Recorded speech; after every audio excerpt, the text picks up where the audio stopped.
आज के legal video में हम सिविल प्रक्रिया संहिता के अंतर्गत आने वाले निष्पादन न्यायालय की शक्तियां नामक टॉपिक का अध्ययन करेंगे। तो चलिए शुरू करते हैं। प्रश्न यह पूछा जाता है कि निष्पादन न्यायालय की क्या शक्तियां हैं। तो चलिए इसको उत्तर देख लेते हैं।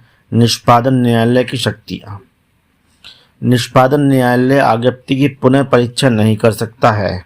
विधि के अनुसार आज्ञप्ति का प्रवर्तन अथवा उसे प्रभावी बनाने की न्यायिक प्रक्रिया आज्ञप्ति का निष्पादन कहलाती है। आज्ञप्ति का निष्पादन एक आनुषंगिक प्रक्रिया है। इसका क्षेत्र सीमित होता है। सामान्यतः निष्पादन न्यायालय उस आज्ञप्ति को ही निष्पादित कर सकता है जो उस संपत्ति के बारे में हो जो उसकी स्थानीय अधिकारिता के भीतर स्थित है।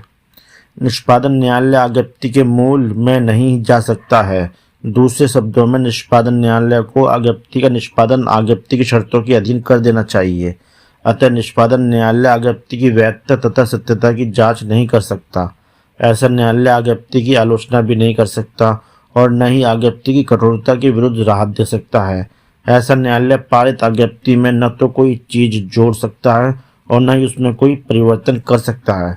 न्यायालय ऐसा कोई अनुतोष भी प्रदान नहीं कर सकता जो आज्ञप्ति में नहीं दी गई है। उपरोक्त नियम के कुछ अपवाद हैं। अतः निम्नलिखित परिस्थितियों में कोई भी निष्पादन न्यायालय आज्ञप्ति की शुद्धता एवं वैधता के बारे में विचार करने के लिए आज्ञप्ति की पुनः परीक्षा कर सकता है।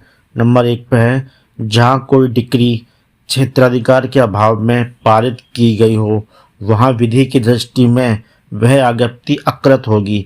ऐसी आज्ञप्ति की वैधता को निष्पादन कार्रवाइयों में भी चुनौती दी जा सकती है तथा निष्पादन न्यायालय उसकी पुनः परीक्षा कर सकता है।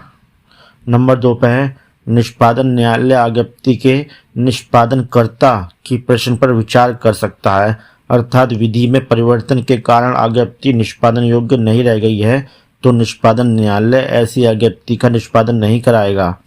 नंबर 3 पे है कभी कभी विधि में परिवर्तन होने के कारण आज्ञप्ति निष्पादन के योग्य नहीं रह जाती है, परंतु यदि उत्तरवर्ती समय में विधिक संशोधन द्वारा ऐसी आज्ञप्ति निष्पादनीय हो जाती है तो न्यायालय उसका निष्पादन कर सकता है।